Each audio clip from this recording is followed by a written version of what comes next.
high on the Hollywood Hills. My thanks to Earl Bailey. And today is a very, very special day because I got a guest. And my guest, who is sitting here with me now, is a founding member of Pink Floyd.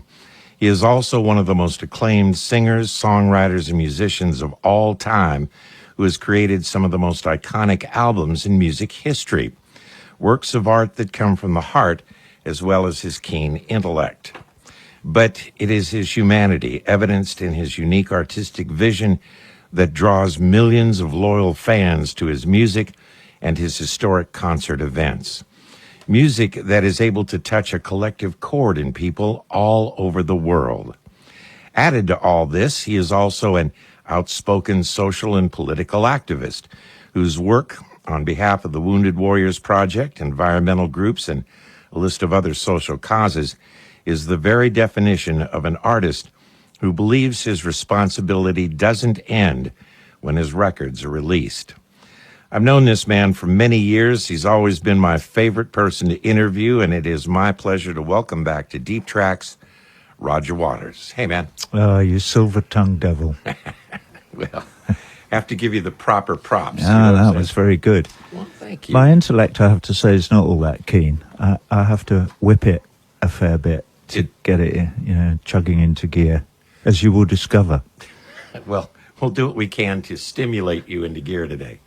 Let's begin with this extraordinary concert, Desert Trip. This is going to be a show for the history books. Would you agree? I would agree with that, yeah. It's a one-off, I think. But it's Paul Tollett's idea, I believe. Yeah. From Coachella. And when he came with the idea, I thought, well, good luck getting that together. But he's done it, so cool. I'm really looking forward to it. You've got to give it to Paul for pulling off such an extraordinary event. I read somewhere that he said he had only these 6 acts in mind, and if one of you had balked, there wouldn't have been a show. That's what he told me. Yeah. So you're going to be appearing with, you may have heard of these people, the Rolling Stones, Bob Dylan, Paul McCartney, Neil Young, The Who, and you. Yeah. Not a bad lineup. Not bad. And how was it chosen that you and The Who would finish out the show? Paul Tollett. I'd say he did the lineup and everything. Yeah. I said, listen, I'll play any day. I'll do anything. I think it sounds great. I look forward to it. And so are you, do you know all these people? I know you know Paul McCartney pretty well, and do you know Dylan? And I don't know if your paths have crossed. No, I've met Dylan on a couple of occasions, and he was quite enigmatic, I have to say. I'm not sure he spoke, actually. I've heard that before. Yeah. So I don't really know him at all. Obviously, I know his work, right? And bow down like everybody does. It's an extraordinary body of work. So I've met Neil once, but we've never sat down and had a conversation. It's funny, you'd think he is somebody who I would have expected to sit down and talk to for hour after hour, but somehow paths haven't crossed, and again, I know his work very well. Let's talk about what you're planning, what kind of set you're planning for this show. What people want to hear. I'm just going to play what people want to hear. Well, not all. Well, obviously, you can't really generalize like that. But the canon is quite broad. I think it'll probably be all stuff I did with Pink Floyd. There might be a couple of things I've done in my solo career. Mm-hmm. But when you've got that whole thing to choose from, and it's a desert night, and you're going on about 9:30, and you've got till midnight, so you've got 2.5 hours to figure out what to do. I think it'll be kind of chronological, and we'll play some stuff that we don't play all that often, and that's what it's going to be. Wow. Well, I can't wait. Let's hear a little something of how this, little preview of what this may sound like in October with Roger Waters at Desert Trip. Roger Waters in a live version of In the Flesh. I'm Jim Ladd. My very special guest tonight is Roger. We're here to talk about a number of things, but before we move on, I should mention that you can get tickets to a Desert Trip at deserttrip.com, and that's already open, and I would suggest you get on that pretty soon, because that's going to fill up quickly. What new projects are you working on now? You got a new album in the works, right? Yep. Yeah, we're sort of midway through making a new album, and I'm much enjoying it. I'm working with Nigel Godrich, who's producing, and some local musicians from here in LA. It's going really well. Good. It's been a long time since you put out a 23 years, Jim. 23 years. Oh, my God. Oh, my God. Let's not bring God into it, all right? You know, We're gonna indulge me in this. We're going to bring God into it later, but at the proper moment, because I know we're going to have a discussion about that. When you wait 23 years, Yes. I kind of get the feeling this is not material on the shelf. This is usually with you, you have an idea, thematic idea that you want to pursue. Is that right? Yeah, but I don't really want to talk about it very much because I'm right in the middle of it and it's changing all the time. But I will say this, in general terms, it will be political. So for all you people out in fanland, you know, who think that I should stop talking about politics and that I should just play the music and get back with David and Nick and all of that, forget it. You know, I am who I am. I'm rather set in my ways now. I have very strong opinions about things, and I will continue to express them, whatever you think. Good for you. Yeah. You know, I think they should go on expressing their opinions as well. I've had this discussion with people who listen to me and have expressed the opinion that I too should keep my opinions to myself. And why does Jackson Browne and Roger Waters and all these people have to... I love Jackson Browne's music. I love Roger's music. But I said, well, how can you listen to these guys and not understand that's who they are? It's in the songs. It's right there. Exactly. So that's always fascinating. I did Newport last year, you know, and I was moved to say that, you know, I'm following in a proud tradition of American protest music. Right. Yes. You know. And so I've been doing We Shall Overcome, a new version that I've done for a particular cause that we don't have to talk about. But, you know, that whole thing, particularly in folk music from Woody Guthrie, and, you know, going back to Hughie Ledbetter, among others, and Billie Holiday, and, of course, Woody Guthrie. Woody Guthrie, but the list is endless, so it's a proud tradition. And freedom of speech is very much on all of our lips at the moment because there are moves afoot to try and silence various voices, which it would be fundamentally disastrous for this country. Well, that brings me to my next question. And I can't wait to hear you answer this. What do you think about Donald Trump? And please, feel free to speak your mind. It is a bizarre phenomenon. Yeah. What's interesting is that his supporters can be defined by the fact that they are authoritarians. And so people have done a lot of research into this and have discovered that it's people who are authoritarians who like Trump. And authoritarianism is kind of the last resort of a failed intellectual community. Let's get tough on everybody. Let's send everybody to prison. Let's have a war on drugs. In fact, let's have a war on everything that we possibly can, because having a war is probably the best way for rich people to get richer and poor people to get dead. And the Trumps of this world, he might say that I'm telling an untruth about him, but Trump seems to be not very concerned about whether people get dead or not, but he is very concerned about whether he gets rich or not. So all this nonsense about building walls across the Mexican border and so on and so forth, and banning Muslims from coming to the country, is I don't think he believes any of this stuff. It's just a way for him to get wealthier, I believe. That's my belief. What frightens me more than him is the fact that he is succeeding so well, and that people are... I've never understood the mindset of, please tell me what to do, I will follow you anywhere. You know, that people that want to actually be that person, rather than think for yourself, You have a mainstream media in this country that is largely controlled by a number of different groups, including Wall Street and including the armaments industry, including all kinds of pressure groups and lobbies. And in consequence, you have an electorate in this country that is ill-informed and ill-educated. And you also people are hurting.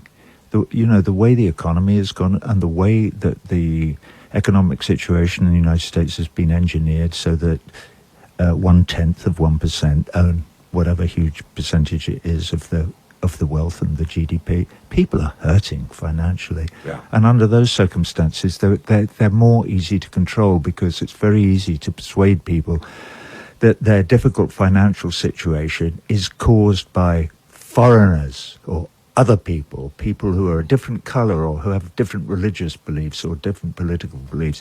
And it's very easy under those circumstances to get them to band together and support somebody like Trump, who clearly knows nothing about international politics.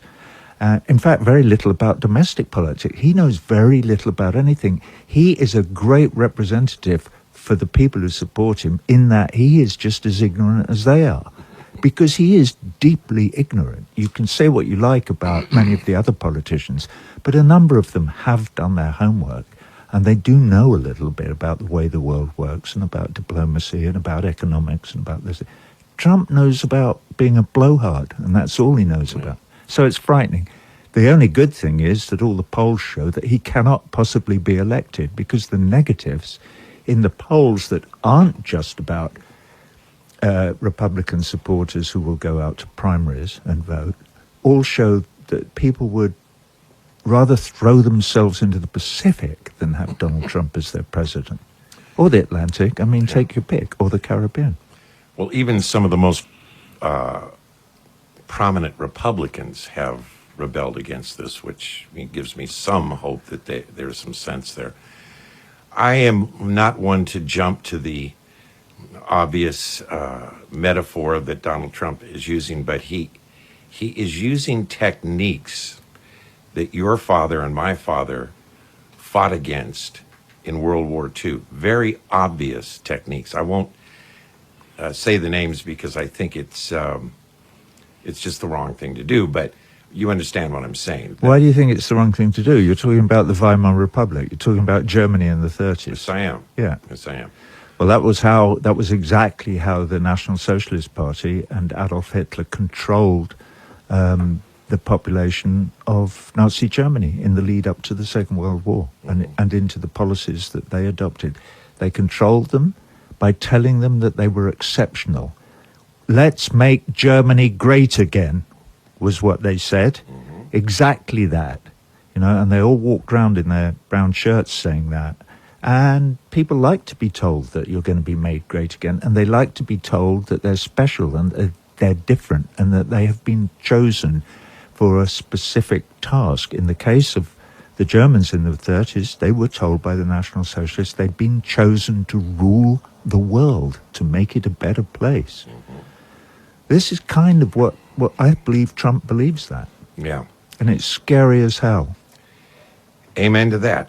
One of the most extraordinary moments in The Wall, Waiting for the Worms from Pink Floyd. And Roger is going to be at the Desert Trip concert in October, along with the Rolling Stones, Bob Dylan, Paul McCartney, Neil Young, and The Who. And you're going to be playing a wide spectrum of not only Floyd music, but some of your solo work as well. So we'll hear things from The Wall, Dark Side of the Moon, Animals, Wish You Were Here, so forth. Yep. Well, that's great. Is it going to be chronological, or are you just going to mix it up? I have a set list that we're working on now, and it'll probably change between now and then. But yeah, it's at the moment I'm working on a chronological thing. It seems like a sensible thing to do, and I'm having to start work now on all the quadraphonic tapes and stuff, and all the segues and all that stuff, because it takes a long time to put something like that together. I think we're going to build a new quad system for this show because it's such a big space. Wow. So, normally our system would be, well, actually in stadiums it's sometimes been bigger, but we go kind of, if you think of the stage as north, it's really, the system is a diamond. It's north, south, east, and west. So we'll put in northeast, northwest, and the other quadrants as well to You'll have that built for your set. yeah. Unbelievable. You've always people have always commented on the quality of the sound you're able to get at a show, not only in a stadium, but hell, you did the Rose Bowl here when it stopped with the wall, and I had seen it on this particular tour maybe 3 or 4 times, and then I went to the Rose Bowl thinking, well, I just want to see it again, but I'm sure the quality has got to suffer somewhat, and it didn't. I was stunned at being outdoors and hearing it that clearly. It's much easier outdoors. What? Really? Yeah. Why is that? Because the sound comes out of the PA and it either hits somebody or it disappears into the sky. Whereas when you're working indoors in a basketball arena or something, you've got slap coming off everything. So you're having to deal with, as Trip Califf, who's my front of house guy, who always puts it, is you're trying to mix a rock and roll concert in somebody's bathroom, and it's difficult. And he's brilliant at it, and a lot of these, and the technology is great now.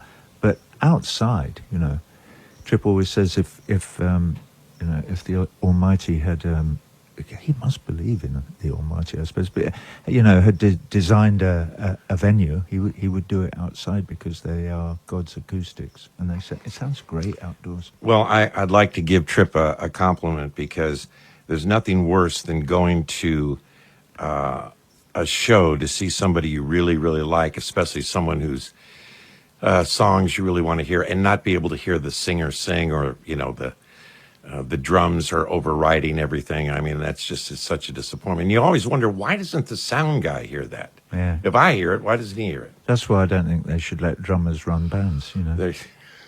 Okay. Just for equal time here, I don't want to make the whole show about politics, but we did have a moment about Donald Trump. Do you have any thoughts on Hillary Clinton? Don't get me started. I don't believe a word she says. Now, I do have something to say about my friend Bernie Sanders. Okay. He seems like an honest man. He's obviously very intelligent. He seems to have figured out that the government should be representing all spectrums of society, not just the very wealthy. He seems to believe in the regulation of Wall Street. He seems to believe that what Eisenhower told us in the mid-'60s about the military-industrial complex is something that we should have listened to then, and we should still be listening to it now. He seems to believe in global warming, and he seems to be prepared to try and do something about it. And last but not least, he seems to have figured out that Citizens United was an appalling piece of judicial mistake, blunder, and that decision at some point needs to be reversed, which is why it's so important that whoever the guy is that they want to ratify and elevate to the Supreme Court, that should go through before Obama leaves office. Amen to that. There's a song that you have on Radio Chaos that seems to resonate with the Sanders campaign, and that is The Powers That Be. Would you agree with that? Yeah, I think so. Yeah. Absolutely. He is certainly a phenomenon in his own way, isn't he? The powers that be is actually descriptive of the other camps, of everybody who is not Bernie Sanders. But what I meant by that is what he's railing against. Yeah, absolutely. What he's railing against. Yeah. It could be. I didn't think The Powers That Be was about Bernie, but I mean, it's the people that he is indeed trying to rail against. Yeah. All right, let's hear that song now on Deep Tracks. That's The Powers That Be from an album called Radio Chaos, Roger Waters' second solo album, and a song that is as relevant today as when you wrote it. I guess it is, yeah, sadly. Yeah, sadly. All right, this is going to be a thorny issue, but here you are, and I would be remiss if I didn't ask you this question. You've taken a lot of heat for your stance on the Israeli-Palestinian issue, and I'm wondering if you would like to say something to the more vocal critics who are upset with you. Yes, I would. there is a movie which is failing to get a showing anywhere in the media and failing to get any notice taken of it by the mainstream media in the United States of America, and it is called The Occupation of the American Mind. And what's interesting about this film is that it's a documentary, and it is about the way the Israel-Palestine narrative is described in this country. And it shows you very graphically how the story is told from a very, very, very one-sided point of view. And it describes how Frank Lutz, who is the guy who has coached the people who believe that the status quo should be maintained and that there should not be two states, or the Palestinians shouldn't have any rights in the territories that used to be Palestine. How that side of the tale is being told in the mainstream media and the other side is not. And this is what has created this extraordinary imbalance. So when you see people, like when you see Hillary, it was very interesting watching Hillary and Bernie talking about it in the naval shipyard in Brooklyn a couple of weeks ago. Because Bernie said, we to find any solution to this problem, we are going to have to start treating the Palestinian people with respect and dignity. Why is it that these people are allowed no rights of any kind? No rights. They don't have any political rights. They have no economic rights. They have no social rights. They have no human rights at all. They live under occupation. They live under an illegal occupation. Now, you could say, if you wanted to, you could say, well, because, and you'd have, and then you're struggling to find an answer to that question. That question is never asked. The occupation is hardly mentioned at all by the mainstream media in this country. So this is a very, very serious problem, because this is a debate that should be at the forefront, and it should be on the tip of everybody's tongue, because these are human beings and they are being driven out of their homes slowly, not slowly actually, quite quickly. Their land is being stolen. It's being built on by a neighboring state, and nobody is standing up and saying, this is, I'm saying nobody, there are people who are doing it. So go and watch, demand of your local community that they show you the occupation of the American mind. I know the executive producer very well. His name is Sut Johali, and he will be very pleased that I'm mentioning this on the radio, because nobody will ever see this movie because it is so important.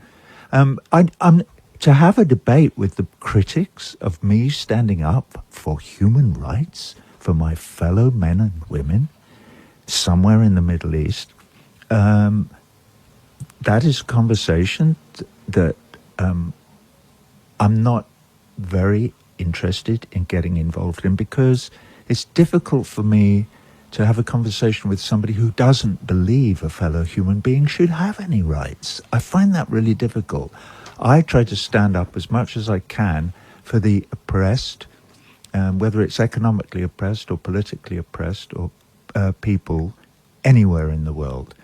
I'm not a one-trick pony in this game. I care about all our brothers and sisters all over the world, and I think they should all get a fairer crack of the whip. And whether they're being, murdered in Syria or Egypt or Libya or wherever it may be, and whether it's by the United States and the UK, or whether it's by some dictator abroad, or whether it's by ISIS or whoever it is that is murdering people and making people's lives miserable beyond any imagination that we might have living in this country. I don't care who it is. I'm for the oppressed. And in the Israel-Palestine situation, the Palestinians are the oppressed, not the people of Israel. And I have to say, I have nothing against Jewish people. I've got nothing. If people want to follow Judaism, that's fine. I've got nothing against it at all. What I'm against is the policies of the Israeli government and their policies of occupation, because they are unconscionable and they are wrong. And we will discover eventually that those of us who are trying to stand up and help these poor people, beleaguered and besieged people. In Gaza, they're literally besieged. They're kept in a prison where they are from time to time slaughtered. And the Israeli government call it mowing the grass, if you can believe it. Actually, you have got me started, but I'm going to stop now because I could go on for the rest of the program, and I'm not going to. I saw that film that you're talking about. You were kind enough to send it to me, and I was fascinated by it because it is if nothing else, it's a lesson in how we have been manipulated by the media, and I'm part of the media, so I know of what I speak when I see these things happen, into buying a one-sided narrative of this situation. What you're doing is bringing a discussion about the problem. What worries me is when people, instead of having this discussion with you, or saying, well, that may be your view, but I have a different view, and this, which is all fine to do that. They go right to, well, he's an anti-Semite, because you don't fall in lockstep with saying what is normally said, which is the media line. And how do you address people? Because that's not what you are. Of course you're not. Of course you're not. Your whole being is can be caught in the song "Us and Them." There is no us and them, as you always like to say. I do always like to say only that, us, because it's the truth. And clearly it's the truth. But power groups and politicians will often try and identify some other group as an enemy and try and set us against one another. People who believe that all the people of this earth, or at least should be treated equally, they should be treated with an equal hand, that the Universal Declaration of Human Rights in Paris in 1948, which was the start of the modern United Nations movement, is something that we should all support. I believe that. When people accuse me of being an anti-Semite, which I'm clearly not, clearly not. Of course. I never attack Jewish people or Judaism, ever. When they do that, they do it because the side of their argument is bankrupt. There is no side to the argument. If you actually look at the argument that what Israel is doing with the Palestinians is good and moral, and if you look at the history of it and what happened in 47 and what's happened since, and the whole history of everything, there is no side to that argument. There is no side, and the side that is normally voiced is Israel has a right to defend itself. Well, of course it does. Yeah, but there's a difference between having a right to defend yourself, and occupying a neighboring country, and bombarding a neighboring country, and forcing people in the neighboring country to leave their homes, and building walls through the neighboring country, and covering the neighboring country with settlements and settling it with your own people. This is forced colonization of neighboring country, and right. It is illegal under international law. Right. So I don't know what's going to... I tell you one thing that is happening. The tide in this argument is turning. There is an upswelling of opinion across the campuses of the universities of this great nation, and I'm very happy to say that a lot of that upsurge is young Jewish men and women who see that their faith is being eroded and destroyed by the policies of the government of this small country, Israel, in the Middle East. This is not what Judaism is about. Judaism is a benign religious philosophy, right? And it has been usurped by the powers that be in Tel Aviv. Well, since we're talking about religious philosophy, we've talked about American politics. We've talked about the Israeli-Jewish situation. Let's go on to a subject with somewhat less emotionally charged for people, and that's God. because you are an outspoken atheist, you and Bill Maher, very outspoken on this subject. And we can go on and on about how religion has caused so many of these problems. So much of this is about what I like to say is a misinterpretation of whatever book you want to read, whatever book. But when did you first come to the conclusion that God does not exist? Yeah, by and large, though some of us rebel against our parents, but by and large we inherit belief or faith from our parents. My father, interestingly enough, was a very devout Christian. And he somehow managed to marry his Christianity with the fact that he became a communist as well after the outbreak of the Second World War. And as is quite well known, he was a conscientious objector at the beginning of the Second World War. Then he decided that the communism trumped his Christianity, and so he went back to the conscription board and said, I've changed my mind, I want to join up, and he joined the army, and then he was killed.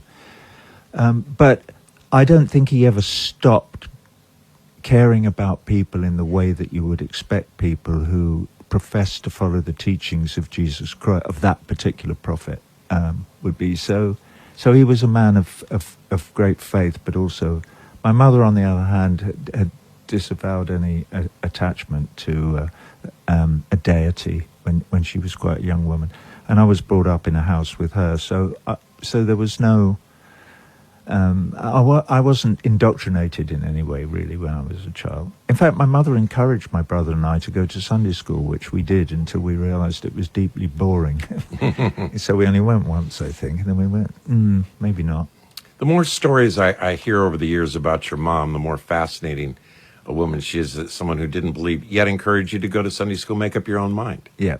That's very cool. Yeah, it's very cool. She was very, very, very into education. She was a school teacher. She taught all her life. She taught into her 80s.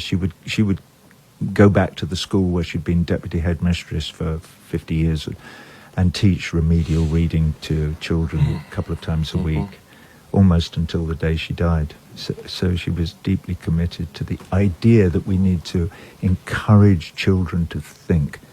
And she was so right, and that's something that I believe really passionately. When Another Brick in the Wall Part 2 came out, people thought I was against religion and kind of attacked me for that. Of course I'm not. Against education. Religion is education is the most, education.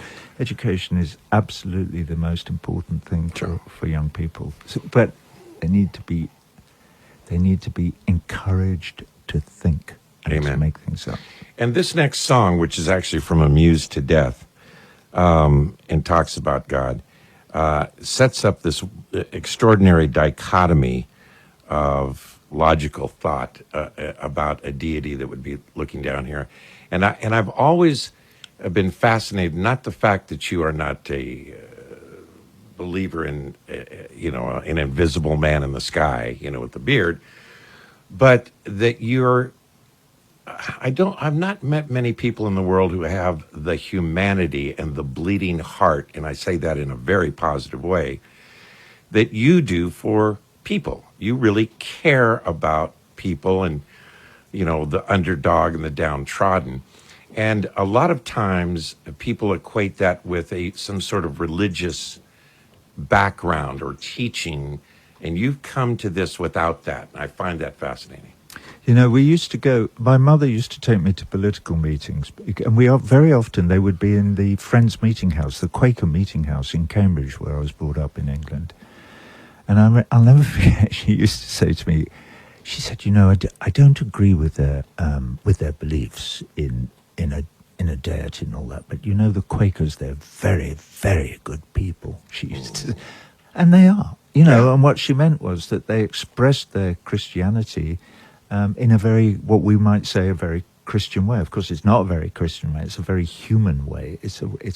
They show that they actually care about their fellow man and they care about their brothers and sisters.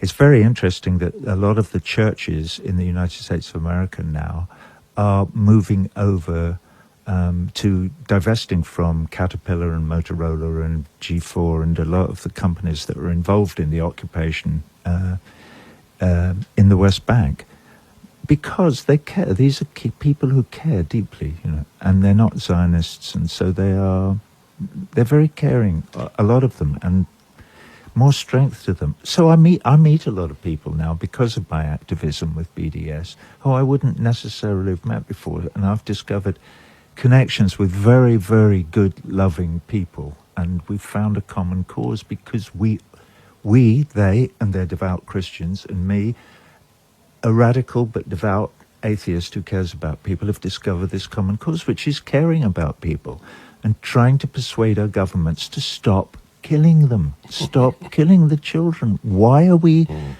spending trillions of dollars a year going around the world killing children and brown people in countries that really have nothing to do with us, except possibly that they might have, fossil deposits that we covet? I know that sounds a bit out there, but there is nearly always a fundamental economic substructure to diplomacy and foreign policy, sadly. Lord have mercy. You're listening to Roger Waters on Deep Track. The song is called What God Wants, and it's the opening track to Amused to Death, which, by the way, won a Grammy for Best Surround Sound Album. It did. Yeah, congratulations on that. Congratulations, James Guthrie, who engineered it. Yeah, good guy. Let's talk about your songwriting here for a moment. You are have a reputation of being meticulous in the recording studio and putting concerts together. But I'm curious about the initial moment of inspiration for songwriting. Talk to me about that. It's pretty indefinable. People ask me about songwriting. I would say that my only real connection with it is that I've developed a skill which is to recognize in myself a kind of pregnant feeling when I believe that there might be something brewing up that might want to get out. And when that happens, I make sure I'm somewhere near a piano or a guitar and a legal pad and a biro so that I can get it down if it decides to escape. Now, when something has decided to escape, then I may pursue it, and it may send me off in other directions. It's a strange thing, songwriting, because it's not something you can. I don't think it's something you can learn. I think it's very difficult to put your finger on where it comes from or what it's about. You have to have the feeling, So you have to feel something very, very strongly first, and then hope that it pops out. Most of the great songwriters I've interviewed say something similar to that. I believe you, I believe you. Sometimes they describe it as, the muse whispering in their ear, or there's some sort of receiver that they tune into, but they seldom take full credit for it. They're just more like listening, and there it is, and they have to get it out. Then they can craft it, you can craft it. But, yeah, you can. Yeah. You once described your songs as your children. Do you ever, and this is interesting to me because you told me this years ago. This was like, Radio Chaos days or something. Right. But now, a little further, a little longer in the tooth for both of us. Yeah. Do you ever see them differently in the years as the years pass? And if so, give me an example. I can't really talk about that because it's not really a subject for conversation in my view. They are what they are, I do them, but to talk about all of that is, and certainly I don't. Well, I sniggered when you said that I talked about my songs being my children because I think, God, did I really say that? Yes, you did. Yeah, okay. No, I believe you. One of the things that does interest me is the fact that the human memory is so fallible. And when I started reading some neurology a few years ago, Data Masso and other people, and discovered that human beings will reorganize memories and rewrite memories in order to suit their own ego, it was such a relief to me. I thought, wow, this is really good. This means that nobody can actually remember anything. I mean, you can. You get a sort of general memory of something, but those arguments that come up about this happened and that, or this didn't happen, or whatever, nobody knows. So eyewitness, for instance, in court testimony is by and large should never be relied upon, because people cannot remember things. And it's not because they're pretending that something different happened or they're lying. It's just that the brain takes something and it goes, whoa, that's interesting, let's fiddle around with it a bit. And then when it comes out, the person who's speaking the words may believe what they're saying is true, and it may not be, and they have no way of knowing. I love that. Yeah. It's not a memory, it is a rememory. Yeah, exactly. I want to move on to another topic that I'm just proud of you for doing this. You've done a lot of work, a lot of great work with the Wounded Warriors, as well as other veterans groups, and you extended your personal invitation to groups of veterans to join you backstage at every one of the wall shows on your tour, where you would meet with them during intermission, which I found fascinating, because one of the shows I attended, I came backstage during the intermission. Now, I've just watched you do this extraordinary, complex stage production, which, you know, most normal human beings would be difficult just to follow along, much less do all this stuff. The intermission comes at the halfway point, and instead of you going into some sort of, I don't know, isolation chamber or something to keep your head in the moment, you blithely walk back, and here was this table of wounded veterans, and you just sat and talked to them and had a wonderful time. I just thought that was extraordinary. How did that experience affect you? Oh, it was very moving, every night, because it's very difficult for any of those of us who have not been badly injured, and a lot of these men and women have been really terribly injured. You know, they've got limbs blown off, and lots of limbs in some cases, multiple limbs in some cases, from treading on an ID. And you know, if we shut our finger in the car door, it makes us almost throw up, that because the response of the body, even to a very minor injury, is it's so traumatic. Plus, they've been in war zones where they've seen terrible, terrible things that we have never seen, and that hopefully we will never see, and hopefully that none of our children will see. So I feel huge empathy. We never talk politics, by the way. I'm not interested in why they went or what it's for or whether it was just or unjust or anything. All I'm interested in when I'm with those guys is the fact that the music means something to them, and I'm glad to host them for an evening and to talk to them as well, and also to learn from them, because we can always learn from other people's suffering. We can always. It gives us a chance to increase our own potential for empathy. Well, and I lost my father. My father was killed in a war, and so was my grandfather. He was killed in the previous war.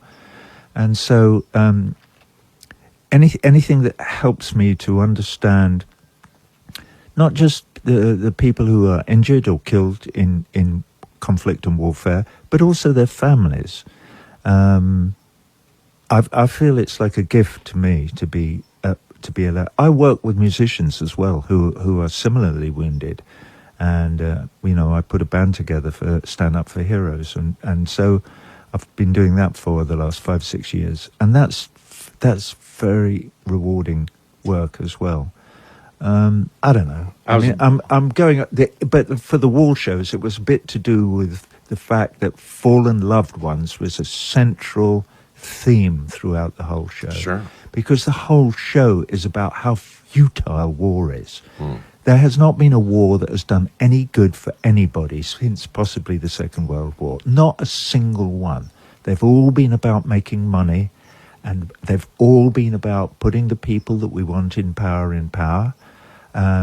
And not one of them has been about democracy or freedom or liberty or helping other people or anything human or humane. They've all been about cash and it disgusts me.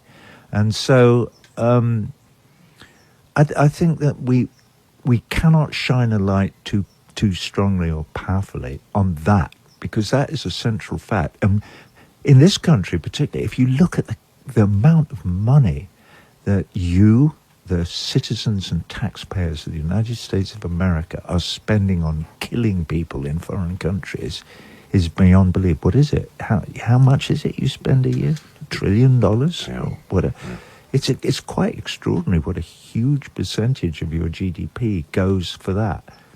And it demands that you, the electorate of this country, ask the question, why are we spending this money?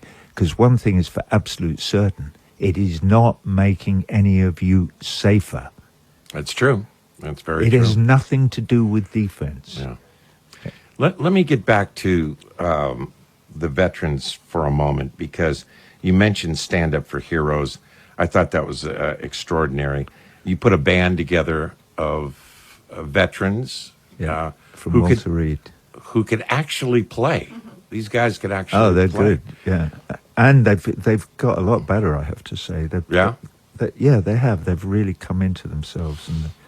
Well, as well as doing, some of your songs, you also, which I thought was brilliant, chose to do a song from John Lennon. And I know you think very highly of John Lennon, and you've spoken highly of John Lennon before, and you chose. Well, it's one of the most important anti-war songs in the whole history of of protest. Right. Imagine you're talking about exactly. That. Yeah. And to have, I thought to have you sing that, a John Lennon song, played by these veterans, was just an extraordinary moment. We're going to listen to that right now. My guest, Roger Waters, and this is Roger at the a wonderful show called Stand Up for Heroes, playing John Lennon's Imagine on Deep Tracks. Well done indeed. Roger Waters and the band Stand Up for Heroes, or actually the show Stand Up for Heroes, and a band that he put together of veterans, and that was just an extraordinary version. Yeah. It was good. That we did that in the theatre upstairs at Madison Square Garden. Yeah. We'd done the first one we did in the Beacon, and then we did a slightly bigger one. And then I went off and did one with them in DC in Constitution Hall, wow, which we just did ourselves, which was so beautiful. If you go to my website, anybody who's interested, go to the website, because there's we do Shine On You Crazy Diamond, and it features two of the guys. One is Corporal Tim Donnelly, and the other is Greg Gagliazzi, who plays Fender Strat, and he plays it really superbly. And Timmy is a really, really great singer, so it's worth going to. And Corporal Juan Dominguez is one of the drummers in the back, and Jonathan is another drummer on the other side of the thing. And there's Will, and all my friends are there on stage, and you can see it. It's like 5 minutes long or something. It's very cool. You kind of looked like a proud parent when you were doing that. And, it was kind of cool watching you get those guys together. Yeah, I'm not a parent. I'm a brother. They're my brothers. There you go. And sisters. Proud brother, yeah. On that same, let me just stick with this subject for a minute. I got to compliment you on the film Roger Waters' The Wall, with what it had to say, the tribute it was to your father and your grandfather, and how that kind of really, what am I trying to say, fleshed out the message of The Wall in that movie. You must be very proud of that, I would think. Yeah, well, the road trip bit, which is me driving around Europe, visiting my grandfather's grave, and then a monument where my father's name is written on in a memorial garden in Monte Cassino in southern Italy. That was a kind of afterthought. After we'd filmed the shows and been doing that, I decided to do it. And I'm glad I did, because I think it needed a little bit of narrative and philosophical underpinning. And I tell the story in the movie, which comes from what you were talking about the vets, is that I've told it again and again because it was so moving. Some show somewhere in the States, I'd finished, and there was this slightly older vet standing on his own in the corner. He was a Vietnam era guy, And he stood in my way when I was leaving to go back on stage, and he put his hand out and he takes hold of my hand and he will not let go, and he's just looking at me, and I thought, he's going to say something in a minute. You know, I could feel it coming. And he looked at me, and then he said, your father would be proud of you. Wow. And I just fell apart. I'm tearing up now because it was so moving, this guy saying that to me. And then I had to go on stage and do Hey You. But it's very moving, you know. To have those connections with strangers is one of the most precious things that can happen to any man or woman in their life. It's quite extraordinary. Roger Waters and Another Brick in the Wall, Part 1. Roger is with me here today. I want to thank you again for coming up and remind everybody that we have Desert Trip that's going to be happening in October, an absolutely extraordinary show. I've never heard the like of this. I mean, you know, we've had lots of festivals and lots of big concerts, but nothing quite like this. This is different because it's a group of 6 artists, but we all do a whole show. So it's not like hundreds of acts coming on and going off and blah, blah, you know, and whatever. It's just 6 people, but everybody is doing their show. So it's 2 shows a night, 2 shows a day. Right. But it's 2 full shows. So it's a lot of music. But also it will be a lot of music that clearly, because of the catalogues of all these artists, that people will, recognize. And I think it's going to be beautiful. I'm so looking forward to doing it. I can feel a big smile on my face now thinking about it. And it's about, you know, a lot of what you've been asking me has been sort of harking back to political positions that I take and what I've done in the past, and all of which I am attached to. But as time has gone on, and particularly very recently, I have become very attached to the idea of the transcendental power of love, which a lot of people might not have readily attached to me. But I've come more through personal experience, but also I think with the passage of time, I think, you know, to believe that love is really the most powerful tool that any of us have. So when I was talking about that vet just now and saying how not valuable, that's not precious a moment with another human being like that is, I mean it, because that is purely about love. That man saying that to me backstage at that show is love. That's pure. That's him loving me, and it's about me loving my father. But it's about the joining of a circle of love, in that case between men. But what I'm interested in, and what all my work is about now, is trying to join those circles between men and women all over the world, and trying to, if we can, to shut commerce out of this circle that is potentially there, because commerce wants to keep us apart from each other. That's why Trump is important, because he is a figurehead for commerce.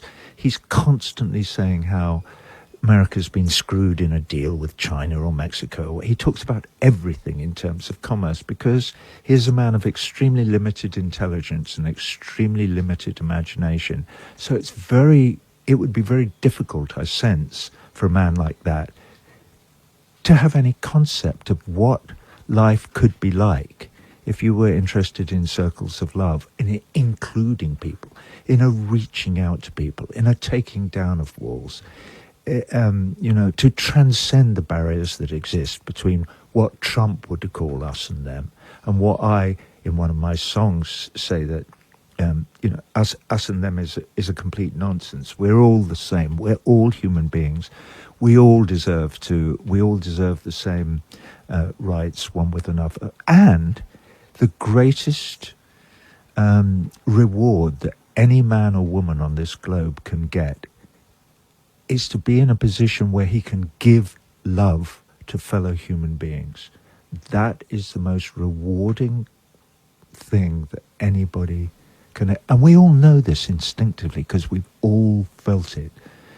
But we tend to feel it for our nearest and dearest, for our child. Well, you know, in Leaving Beirut, I say something about when a smart bomb does its sums and gets it wrong, someone else's child dies and stock in, I can't remember, but armaments companies, right, in defense contracts, right?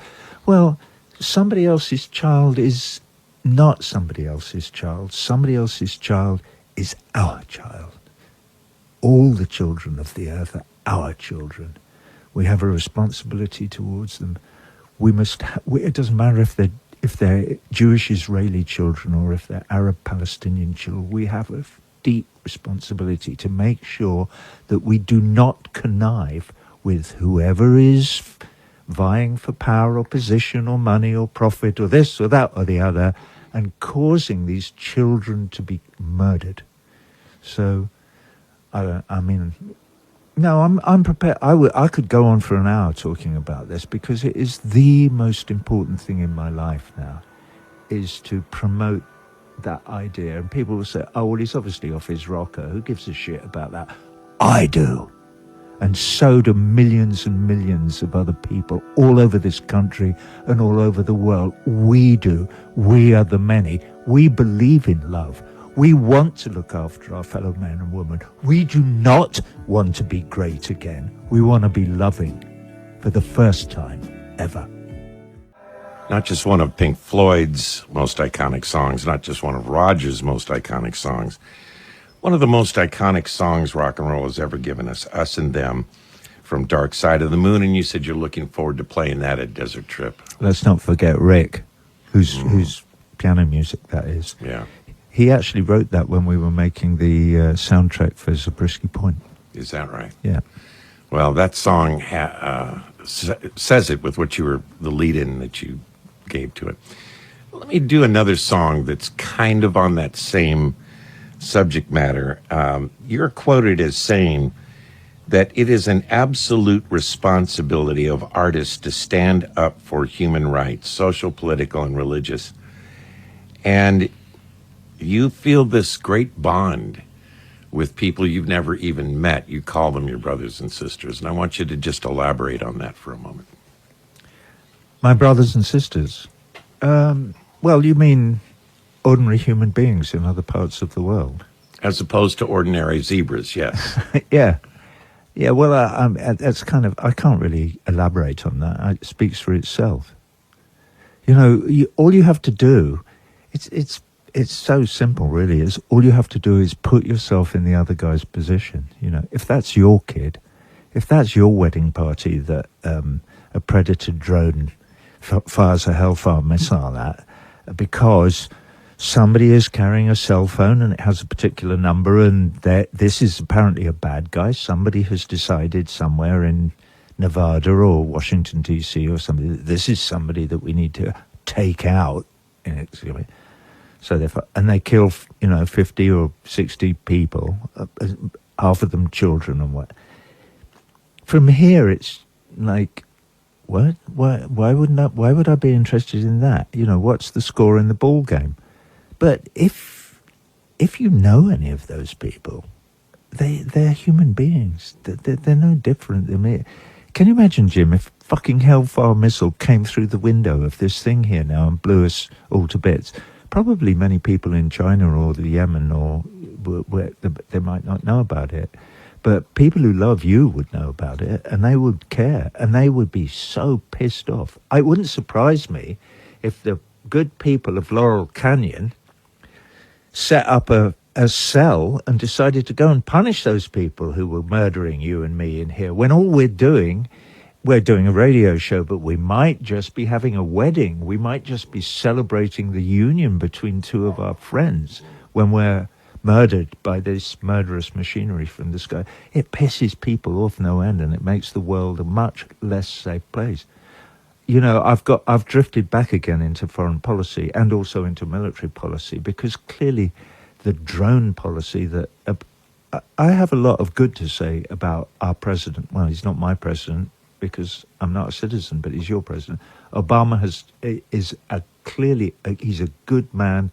He's very intelligent. He's all kinds of things that maybe your next president won't be. But this drone program is inhumane, evil, wrong, and misguided beyond all imagining. And anybody who knows anything about military policy will tell you the same thing. So why they're doing it, I don't know. The whole idea of cutting the head off a snake and that somehow that terrorism will go away, it's an absolute nonsense. If you're going around killing it, guilty, if some of them are guilty, and innocent people in strange places around the world, all you're doing is building a bigger and bigger and bigger network of people who are really, really angry with you, and will even blow themselves up in order to do you harm, because they're so angry that you use your enormous military and economic power to destroy their wedding parties. It's, so anybody out there in Radio Land, all you truckers out there on the road, blow your horns. Stop killing people in foreign lands. It's not making you safer. It's making you more vulnerable. Sorry. I'm not sorry. I'm glad. Yeah. And do not elect Donald Trump to be your president. Because this would be our new national anthem. Here's an example of some loud rock and roll with a message, and a great message it is. The bravery of being out of range from amused to death. My guest is Roger Waters, and before you get out of here, there's just a couple more things I got to go over with you. Since we got back on this subject, there is a cover version of one of your songs that I would just like you to listen to and give me a reaction to it, because I always think it's a compliment, obviously, when somebody wants to cover your songs. And this is from a pretty good writer and an extraordinary singer. It's Ann Wilson of the band Heart. Okay. And a few years ago, she chose to cover this tune. We'll listen to it. It's right on about what we're talking about, and then you just let me know what you think. That's Ann Wilson of Heart and her version of Goodbye Blue Sky from the Wall. What'd you think? I love it. Yeah? I think it's very accomplished. And it made me smile in the first chorus. I mean, she's really faithful to the notes and to the chord structure and everything, because it sounds simple, but it's not that simple musically. It's quite complex. But what she has done is she has she's followed Joni Mitchell from the Berlin shows. There was a particular thing that Joni did when she sang that song in front of 300,000 or 400,000 people, however many it was, in the Potsdamer Platz in July 1990, and Anne's followed it, and I love that. That really brought a huge smile to my face. Oh, and good. Well, because I think this is great what she's done. Well, obviously, this song meant something to her, for her to cover it and do what I thought was a very soulful I think it's job. great. Well, good. All right, a couple more things. I know you got to get back. I got to go to work, man. Yeah. Well, I just got really one more song to play that I want to get in, because we haven't done anything from pros and cons, so I want to play something from that. But just a couple kind of general questions. What gives you the most pleasure in life these days? How dare you? Aside from your... No, never mind. I'm just going to leave it out there. Go on, ask me something sensible. I'm not going to answer that. Oh, it's none of your business. We went all this time before the insults started to arrive. I see. All right. Here's another question, since you didn't like that one. Yeah. You have chosen to make your home, at least for part-time, in America. Yeah. I don't recall that I invited you, but you're here, so, we'll put up with it. We're happy to have you, actually. What is it about this country that you love, and what is it that you would change? That is such a dumb question. Jeez, what did I do? You don't expect me to answer. I tell you what, I live in New York, and with those. I like the idea of a meritocracy. It's something that I was very happy to leave behind in the UK, where if you're good at anything and you have any success, they hate you for it, and all they want to do is put you down and whatever. And quite in New York, most of the people who stop me in the street, and there's a few of them, just all they want to say is that they like the work that I've done and it's meant something to them, and then they go on their way. But in general, I think Americans, they kind of admire if you've had some success. It doesn't matter really what the field is or whatever. And also they like music a lot, and they are knowledgeable, and there's a big audience that's very knowledgeable about rock and roll. So I like that a lot. I like the weather a lot. As you know, in England, it's nothing but grey and miserable and rainy and whatever. And so, though I didn't move here for the weather, I moved here because it was many years ago, and I was going through, troubled times. And one of my children moved here with his mum, and so I followed him, and I've sort of been here ever since. What don't I like is I do not like the attachment to the marketplace. I think it's absolutely overruns almost everything else in the United States in a way that is hugely detrimental to the quality of all of your lives, and mine as well to some extent, because I've lived here. So I would encourage all the good citizens of this country, because at heart, there is a big thing. My mum used to say this to me when she'd been over here in the 30s before the war, and she said, darling, the Americans, they're very, very good-hearted people. They always want to help you. They're very friendly, and they're very good, And she said that to me, and she meant it. She was very sincere about it. There was an openness, and the good neighbour to rebuild the barn after the big storm, or the whatever, or the doctor who will look after you even though you haven't got any money because he knew your pa, or whatever it might be. She had experienced, some of that back in the 30s.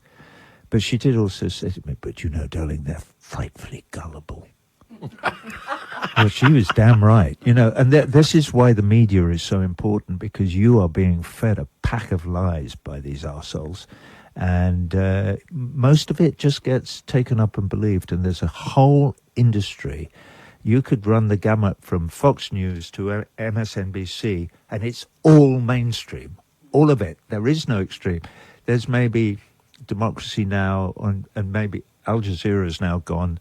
But to get any real news, anything that isn't just entertainment or shock jock nonsense, is difficult. It's difficult to get real information upon which to base decisions, or to have conversations even about anything that's important, particularly foreign policy, because the country is so young. You're only a couple of 100 years old, and so you're very, very isolationist as a nation, and that's a serious problem.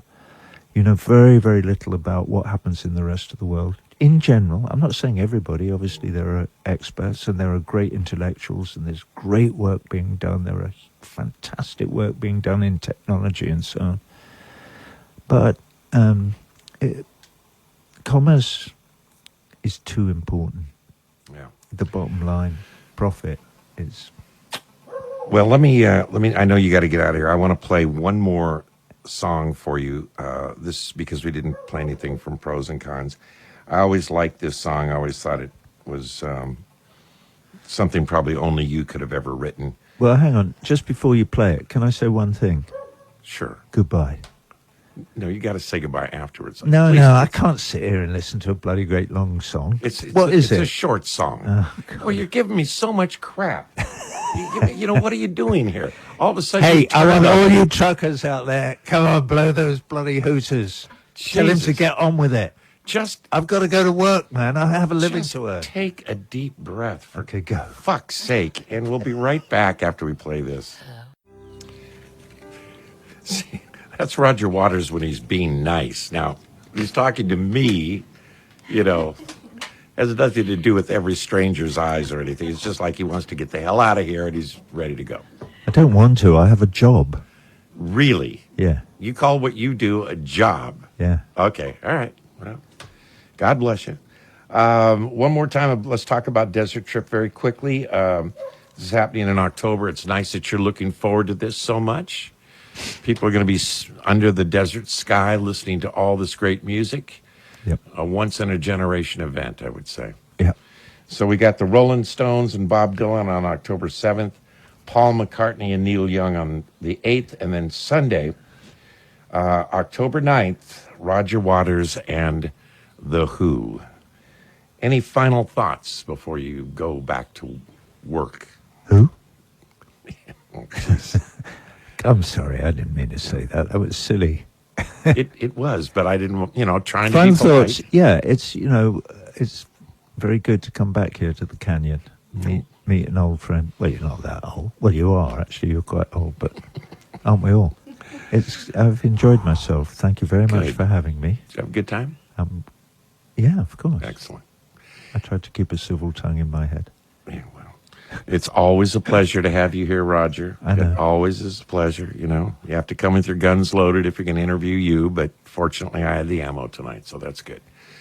Thank you, brother. And we will talk to you soon and have a great, good luck with work tonight and great time at Desert Trip.